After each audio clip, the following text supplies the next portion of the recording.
എല്ലാവർക്കും എൻ്റെ നമസ്കാരം. ഈ വീഡിയോയിൽ നമ്മൾ സംസാരിക്കുന്നത് അനോറെക്സിയ നെർവോസ എന്ന് പറഞ്ഞ ഒരു മാനസിക പ്രശ്നത്തിൻ്റെ കാര്യത്തെക്കുറിച്ചാണ്.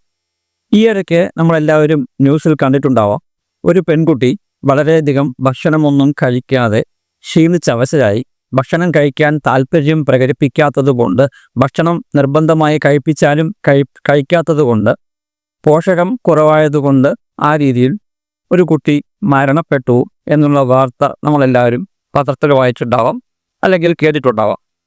ആ കുട്ടിക്ക് ഉണ്ടായിരുന്ന പ്രശ്നം അനോറെക്സിയ നെർവോസ ആണ് എന്നാണ് പറയപ്പെടുന്നത്. എന്താണ് അനോറെക്സിയ നെർവോസ? സിമ്പിളായിട്ടുള്ള ഭാഷയിൽ പറഞ്ഞാൽ ഭക്ഷണം കഴിക്കുവാനുള്ള വിമുഖത, അതാണ് അനോറെക്സിയ നെർവോസ. ഇതിനെക്കുറിച്ച് കൂടുതൽ പറയുന്നതിന് മുമ്പ് എൻ്റെ ചാനൽ സബ്സ്ക്രൈബ് ചെയ്യുവാൻ നിങ്ങൾ മറക്കരുത്, ബെൽ ബട്ടൺ അമർത്തുവാൻ മറക്കരുത്. എന്തെങ്കിലും സംശയമുണ്ടെങ്കിൽ കമൻറ്റ് ബോക്സിൽ എഴുതി ചോദിക്കാം. ഈ വീഡിയോ കണ്ടുകൊണ്ടിരിക്കുമ്പോൾ ദയവ് ചെയ്ത് കമൻറ്റ് ബോക്സ് വായിക്കരുത്. എല്ലാ ഞായറാഴ്ചയും രാത്രി 9:30 മണിക്ക് ഞാൻ യൂട്യൂബ് ലൈവിൽ വരുന്നതാണ്. നിങ്ങൾക്ക് നിങ്ങളുടെ സംശയങ്ങൾ ആ സമയത്ത് എന്നോട് ചോദിക്കാം, ഞാൻ മറുപടി പറയാൻ സന്നദ്ധനാണ്. അനോറെക്സിയ നെർവോസ എന്ന് പറഞ്ഞാൽ തെറ്റായ ശരീരത്തെക്കുറിച്ചിട്ടുള്ള സൗന്ദര്യ ചിന്തയിൽ ഭക്ഷണം കഴിക്കാതിരിക്കുന്ന ഒരു പ്രവണത. ഇവർക്ക് അവരുടെ ശരീരം എത്ര മെലിഞ്ഞിരുന്നാലും ഇവർക്ക് തോന്നുന്നത് ഞാൻ തടി കൂടുതലാണ് എന്നാണ്. അതാണ് ഈ രോഗത്തിൻ്റെ, മാനസിക രോഗത്തിൻ്റെ ഏറ്റവും പ്രധാനപ്പെട്ട പ്രശ്നം. ഇവർക്ക് തോന്നും ഞാൻ തടി കൂടുതലാണ്. അതെന്തുകൊണ്ടാണ് അങ്ങനെ സംഭവിക്കുന്നത് എന്ന് ചോദിച്ചാൽ അതൊരു ബോഡി ഇമേജിൻ്റെ പ്രശ്നമാണ്. ഏതെങ്കിലും രീതിയിൽ ആരെങ്കിലും മുമ്പ് എപ്പോഴെങ്കിലും ഈ കുട്ടി തടി കൂടുതലാണെന്നോ അതല്ലെങ്കിൽ തടി കൂടുതലുള്ളത് ഈ കുട്ടിയുടെ സൗന്ദര്യത്തിന് നല്ലതല്ല എന്നോ ആരെങ്കിലും പറഞ്ഞിട്ടുണ്ടാവും. അതല്ലെങ്കിൽ ശാരീരികമായി ഈ കുട്ടിക്ക് എന്തെങ്കിലും പോരായ്മകൾ ഈ വിഷയത്തിൽ ഉണ്ടായിരുന്നിരിക്കാം. അതിനെക്കുറിച്ചിട്ടുള്ള ചിന്തകൾ പിന്നീട് ഈ കുട്ടി മാറ്റിയെടുക്കുന്നത് ആ ചിന്തകൾക്ക് പ്രാധാന്യം കൊടുത്ത് എനിക്ക് തടി കുറയുന്നതാണ് നല്ലത്, എനിക്ക് തടി ഇല്ലാതിരിക്കുന്നതാണ് നല്ലത്, ശരീരഭാരം കുറഞ്ഞിരിക്കുന്നതാണ് നല്ലത് എന്നുള്ള ഒരു മാനസികാവസ്ഥയിലേക്ക് എത്തുകയും ആ മാനസികാവസ്ഥ വളരെ സ്ട്രോങ് ആയി പാലിക്കേണ്ട ഒരു സാഹചര്യം ഉണ്ടാവുകയും ചെയ്യുന്നു. ഈ കുട്ടി പതിയെ പതിയെ സ്ട്രോങ് ആയ ഡയറ്റിങ്ങിലേക്ക് മാറുന്നു. ഇത് പെൺകുട്ടിയാണെങ്കിലും ആൺകുട്ടിയാണെങ്കിലും സംഭവിക്കാം. വളരെ സ്ട്രോങ് ആയ ഡയറ്റിങ്ങിലേക്ക് മാറുന്നു. മറ്റുള്ളവർ പറയുന്നതൊന്നും ഈ കുട്ടി ശ്രദ്ധിക്കുന്നില്ല. പകരം യൂട്യൂബിലും ഗൂഗിളിലും തടി കുറയ്ക്കുന്നതിനുള്ള ഭക്ഷണ പദാർത്ഥങ്ങൾ അല്ലെങ്കിൽ ഡയറ്റിംഗ് എങ്ങനെ ചെയ്യണം, വ്യായാമം എങ്ങനെ ചെയ്യണം, അതിനു വേണ്ട മറ്റ് എന്തൊക്കെ പ്രക്രിയകളുണ്ട്, തടി കൂടുന്നത് കൊണ്ടുള്ള ബുദ്ധിമുട്ടുകൾ എന്താണ് എന്നുള്ള രീതിയിലുള്ള സെർച്ചുകൾ മാത്രം ചെയ്ത് അത്തരം ഇൻഫർമേഷനെ മാത്രം സ്വീകരിക്കുന്ന ഒരു മാനസികാവസ്ഥ ഈ കുട്ടി കാണിക്കുന്നു. അച്ഛനും അമ്മയും എത്ര പറഞ്ഞാലും ഇങ്ങനെ ആവരുത്, ഒരല്പമെങ്കിലും തടി വേണം, ആരോഗ്യം വേണം, ഭക്ഷണം ന്യൂട്രീഷ്യസ് ആയി കഴിക്കണം എന്നെല്ലാം എത്ര തന്നെ ഈ കുട്ടിയോട് പറഞ്ഞാലും, ഡോക്ടേഴ്സിൻ്റെ അടുത്ത് കൊണ്ടുപോയി ഡോക്ടേഴ്സ് ഇതിനെക്കുറിച്ച് ബോധവൽക്കരണം നടത്തിയാലും, ഫ്രണ്ട്സോ സുഹൃത്തുക്കളോ അതല്ലെങ്കിൽ മറ്റ് അഭ്യുദയകാംക്ഷികളോ ഈ കുട്ടിയോട് ഇതിനെക്കുറിച്ച് ഇങ്ങനെ ചെയ്യരുത് എന്നെല്ലാം ബോധവൽക്കരണം നടത്തിയാലും ഈ കുട്ടി അതൊന്നും സ്വീകരിക്കില്ല. അതായത് ഈ അനോറെക്സിയ നെർവോസ പ്രശ്നമുള്ള കുട്ടികളോ ആരുമാവട്ടെ, ഇതൊന്നും അവർ സ്വീകരിക്കാൻ പോകുന്നില്ല എന്നുള്ളതാണ് യാഥാർത്ഥ്യം.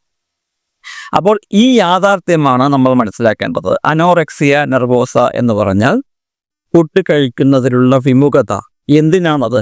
ഡയറ്റിങ്ങിൽ പോകുന്നു, എക്സസൈസ് ചെയ്യുന്നു. എന്തിനാണത് ചെയ്യുന്നത്? എൻ്റെ ശരീരഭാരം കൂടുതലാണ് എന്നുള്ള ചിന്താഗതി, തെറ്റായ ചിന്താഗതി. ഇവർ കണ്ണാടിയുടെ മുമ്പിൽ പോയി നിന്ന് ഇവർ സാധാരണ മെലിഞ്ഞിരിക്കുകയാണെങ്കിൽ പോലും എനിക്ക് തടി കുറവാണ് എന്നുള്ള മാനസികാവസ്ഥയിലേക്ക് എത്തിച്ചേരുന്നു എന്നുള്ളതാണ് ഇതിൻ്റെ ഏറ്റവും പ്രധാനപ്പെട്ട ലക്ഷണം.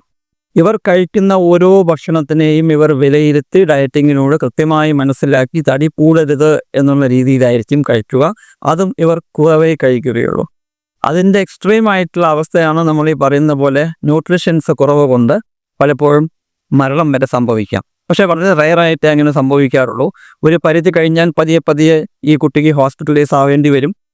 പിന്നീട് ഏതെങ്കിലും കൗൺസിലിങ്ങോ അല്ലെങ്കിൽ അങ്ങനെ എന്തെങ്കിലും കൊടുത്ത് ഡോക്ടേഴ്സ് തന്നെ ഇതിനെക്കുറിച്ച് കാര്യമായ രീതിയിൽ ഒരു ബോധവൽക്കരണം നടത്തി ഈ കുട്ടിയെ പൊതുവെ കുട്ടികളെ തിരിച്ച് ജീവിതത്തിലേക്ക് കൊണ്ടുവരാറുണ്ട്. വളരെ റയർ ചാൻസ്. ഇപ്പോൾ ആ കുട്ടി ഈ പ്രശ്നം വന്നതുകൊണ്ട് മരിച്ചുപോയ കാര്യം ഞാൻ നേരത്തെ സൂചിപ്പിച്ചിരുന്നു. അങ്ങനെ സംഭവിക്കുന്നതൊക്കെ വളരെ കുറവാണ്. ഏകദേശം ഒരു വളരെ മോശമായ ശാരീരികാവസ്ഥയിൽ എത്തുമ്പോഴേക്കും ഈ കുട്ടിയെ ഹോസ്പിറ്റലിൽ എത്തിക്കുകയും അതിന് വേണ്ട ചികിത്സ കൊടുത്ത് ഈ കുട്ടിയെ വീണ്ടും പഴയ രീതിയിലേക്ക് കൊണ്ടുവരാനുള്ള ശ്രമം ഡോക്ടേഴ്സ് നടത്താറുണ്ട്. പലപ്പോഴും കൗൺസിലിങ്ങിലൂടെയും സൈക്കോതെറാപ്പിയിലൂടെയും സൈക്യാട്രി മരുന്നുകളിലൂടെയും ഇങ്ങനെയുള്ളവരെ തിരിച്ച് ജീവിതത്തിലേക്ക് കൊണ്ടുവരാൻ കഴിയും. Dehydration, dizziness, fainting, ഫാറ്റിക്. ഡീഹൈഡ്രേഷൻ എന്ന് പറഞ്ഞാൽ ജലമില്ലാത്ത അവസ്ഥ. ഡിസിനസ്, തലകറങ്ങുന്ന പോലെയുള്ള തോന്നൽ. ഫെയിൻറ്റിങ്, തലകറങ്ങി വീഴുക. വളരെയധികം ക്ഷീണം അനുഭവപ്പെടുക. വളരെ ലോ ആയിട്ടുള്ള ബ്ലഡ് പ്രഷർ ഉണ്ടാവുക. ബോഡി ടെമ്പറേച്ചർ വളരെയധികം കുറവാവുക. ഇതെല്ലാമാണ് ശാരീരികമായ ലക്ഷണങ്ങൾ.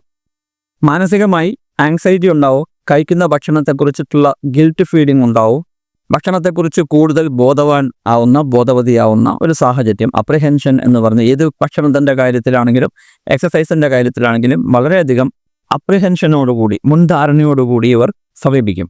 വെയ്റ്റിൻ്റെ കാര്യത്തിൽ അണ്ടർ വെയ്റ്റ് ആയിരിക്കും, അതല്ലെങ്കിൽ എക്സ്ട്രീമായി ലോ വെയ്റ്റ് ആയിരിക്കും ഇവർക്ക്. അതുമായി ബന്ധപ്പെട്ട് ശാരീരികമായ ഡെവലപ്മെൻറ്റൽ സിംറ്റംസും ഇവർ കാണിക്കാറുണ്ട്. ഇതെല്ലാമാണ് പൊതുവെ ഇവരെക്കുറിച്ച്, അതായത് അനോറക്സിയ നെർവോസ എന്ന രോഗത്തെക്കുറിച്ച് പറയാനുള്ളത്. ഇതൊരു മാനസിക പ്രശ്നമാണ്. ഇതിന് മരുന്നിൻ്റെ സഹായത്തോടു കൂടി ടോപ്പ് തെറാപ്പിയിലൂടെ, അതായത് സൈക്കോതെറാപ്പി മെത്തഡിലൂടെ, കൗൺസിലിങ്ങിലൂടെ ഈ വ്യക്തിയെ തിരികെ ജീവിതത്തിലേക്ക് കൊണ്ടുവരാവുന്നതേ ഉള്ളൂ. പക്ഷേ നമ്മൾ വളരെയധികം, എസ്പെഷ്യലി പാരൻസും അഭ്യുദയകാംക്ഷികളും ഇങ്ങനെയൊരു പ്രശ്നമുണ്ട് എന്ന് കൃത്യമായി മനസ്സിലാക്കണം. കുട്ടികൾ, അവരുടെ മക്കൾ വളരെയധികം മെലിഞ്ഞു പോകുന്നുണ്ടെങ്കിൽ ഒരു പക്ഷേ ഇവർക്ക് ഈ പ്രശ്നം ഉണ്ടാവാം എന്ന് മനസ്സിലാക്കി അവരോട് ഇതിനെക്കുറിച്ച് വ്യക്തമായി സംസാരിക്കണം എന്ന് ഞാൻ നിങ്ങളോട് പറയുവാനാണ് ഈ വീഡിയോ ചെയ്യുന്നത്. ഈ വീഡിയോ കണ്ടതിൽ എല്ലാവർക്കും നന്ദി, നമസ്കാരം.